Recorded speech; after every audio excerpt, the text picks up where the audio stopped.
Hi, it's KCCK's Culture Crawl. I'm Dennis Green, and my guests today are Miera and Carey Bostian from Red Cedar Chamber. Welcome. Thank you. Thank you. Nice to see you both. Yeah. It's great to be here. You are in the midst, actually, of your fall concert. I think we're kind of someplace in the middle of all of your shows, right? Yeah, we've done 4 out of 19. Okay. So it's a marathon. We're still at the beginning. All right. It's called Fresh Folk, and this is one where it's just the two of you. You're performing as a duo. A lot of times you have other musicians with you. This time, just the two of you. Exactly. I mean, we last had our big Brinton Surprise project, and that had many guest artists as well as all this tech. And here we've kind of pared it down. Not that this program is at all basic, but being able to perform just the two of us is really fun. You know, since we live together, sometimes we rehearse at crazy hours, 7 a.m. or 10 p.m. We don't have to schedule it all out. So we've really been enjoying it. And this program has, we're playing 9 pieces. 6 of them are brand new commissions, and we couldn't be happier. And that is, of course, I've been around long enough. I remember when Red Cedar started, and in the early days with John and Jan, I mean, it literally was going back and finding, in some cases, forgotten pieces of chamber music from the 17 and 1800s. But over the years, that mission has expanded. But still, it's unique to have a program that's almost all new commissions. Oh yeah, absolutely. It's a commitment that we have to our composer friends and to new music and to creating new music. And then it's just selfishly, it's great for us as a duo to have more pieces we can play. So tell me about them. Yeah, well, so we're starting the program with Dvorak, a very famous piece called Rehearse. Okay, good. Not a new piece. Exactly. 1894. After all this, talk about new pieces. I know. Yeah. And anyone who's been through the Suzuki violin repertoire or had a child go through it will recognize this piece, Humoresque. And the reason we included it is because Dvorak was a bit of an inspiration for us with this program. We all know, because in Iowa we're so proud that Dvorak visited us, spent time in Spillville, but we often don't know why he was even in the United States. And as it turns out, in 1885, history was not my strong point, Jeanette Thurber founded the National Conservatory of Music in New York City. And after about 7 years, she invited Dvorak to be the director of the school. And one of her main interests in bringing him, besides the fact that he was such a famous composer at that time, was that he had introduced this nationalist movement in composition. And by nationalist, we mean that as a Czech composer, he was exploring Czech folk music and then incorporating it into his classical compositions. And she thought to herself, Jeanette Thurber, well, it would be wonderful if he could help our students in America explore what is American music, in terms of classical compositions. And so he came and did that, and he himself was taken by Native American melodies, spirituals, what we have as our, musical heritage. And he incorporated them in his music and also encouraged his students. So he really helped develop what we know in classical music as the American sound. Today, to us, this is a no-brainer that a composer would look at the traditions of his or her own background, country, ethnicity, whatever. Exactly. But turn the clock back to the 1800s, and it was pretty rigid. Yes. You composed along these lines. You were influenced by these composers. You tried to extend that work.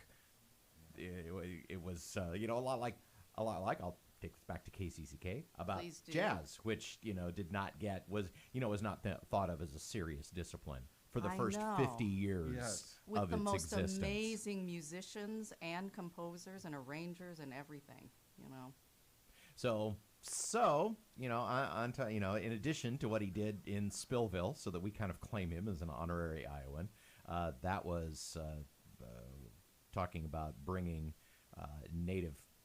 nativist traditions, nationalist traditions to music. So now, turn the clock forward to today, Well, and and you so- we have new compositions from artists looking at their own influences. Exactly, and places around the world. Some of them are personal influences, and others are just because of interest. But it's great to highlight some of these other cultural traditions in other countries. So, I mean, we start out, we have a pretty, I wouldn't say straight ahead, but a very recognizable Scottish suite by Peter Blesh. He loves Scottish music, and he's just a masterful arranger, and he makes us sound like, Yeah. I mean, more than two people, for sure. And everyone loves a Scottish tune. They're lovely melodies and also, you know, jigs and dances. And then where do we go from there? Oh, you should. Well, we have actually Yeah. two.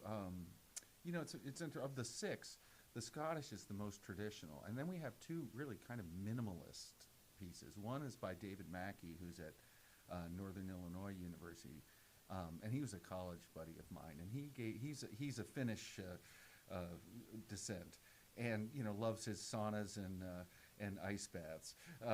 But he gave us a really short rune song. This is probably the oldest folk music that, you know, because it's from their national epic, probably 1,000 years or The more. Kalevala. Yeah. And, but it's really short and it's kind of minimalist and it's really groovy. And then Luke Gullickson gave us a minimalist sort of stretched out version of Goodbye Old Paint, I'm Leaving Cheyenne. And it's you know, it's phenomenal. He's got a great sense of sound and the tune just sort of appears in little segments. So those two are kind of minimalist.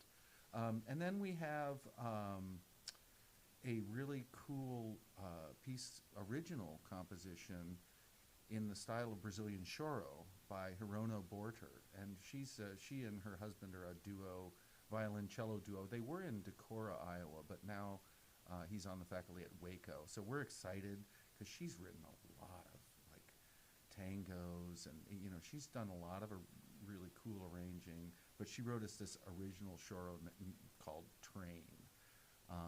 And then we have a couple more modern settings. Yeah, so fans of Red Cedar will remember harpist Catherine Siochi, and both times that she came to visit with us, we played a work by her brother, Jeremiah, called Toque de Azul. And in that case, he was exploring his Argentinian roots and gave us a very sort of jazzy number, rhythmically challenging.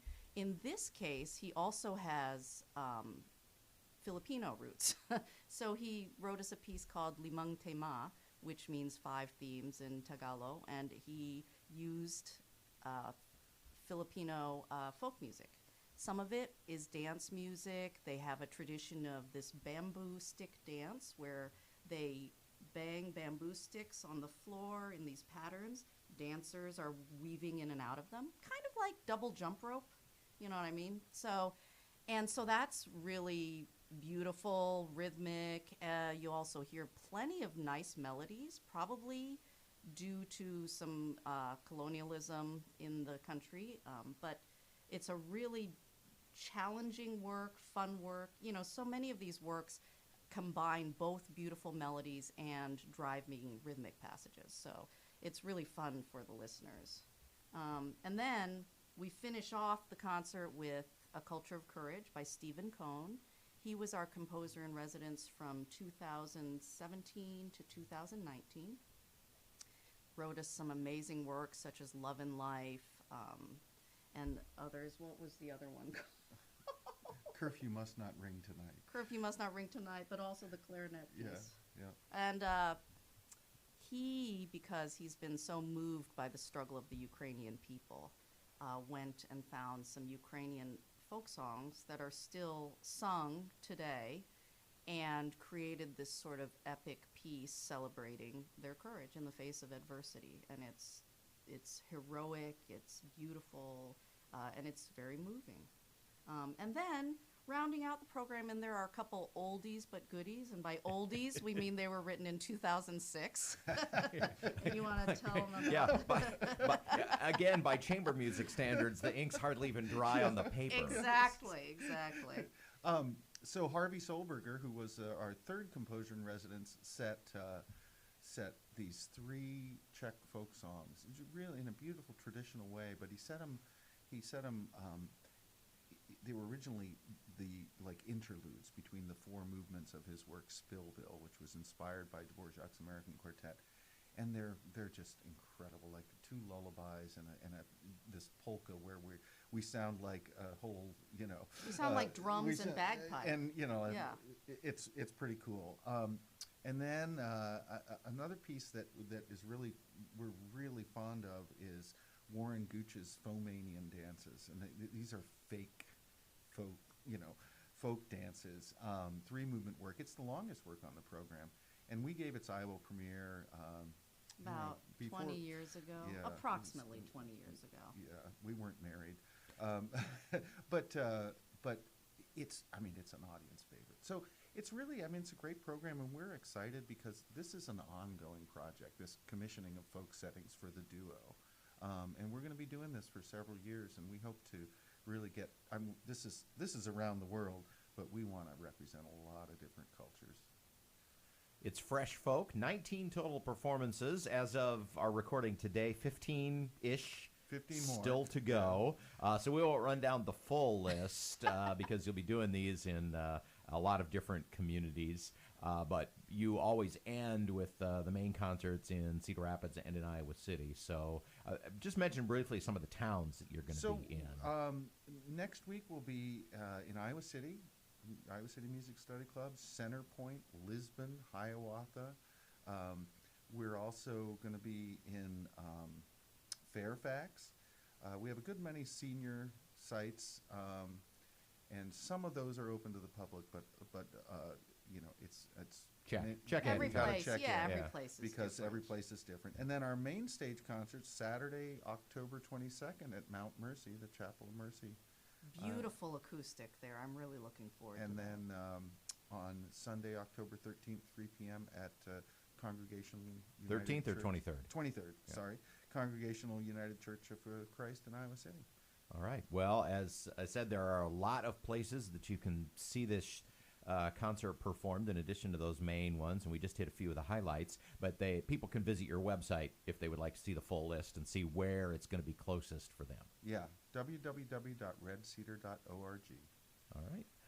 Concerts all around the region for the next couple of weeks, and then the main concerts October 22nd and 23rd. Well, it sounds like a delightful program. Congratulations. I'm sure your first few performances have been hugely well received. We're having a great time. People love it. Yeah. They're saying they can't pick a favorite. Everyone's great. So redcedar.org if you'd like to find out which one is nearest to you or get tickets to the main concert. Thank you both for being here. Thank you.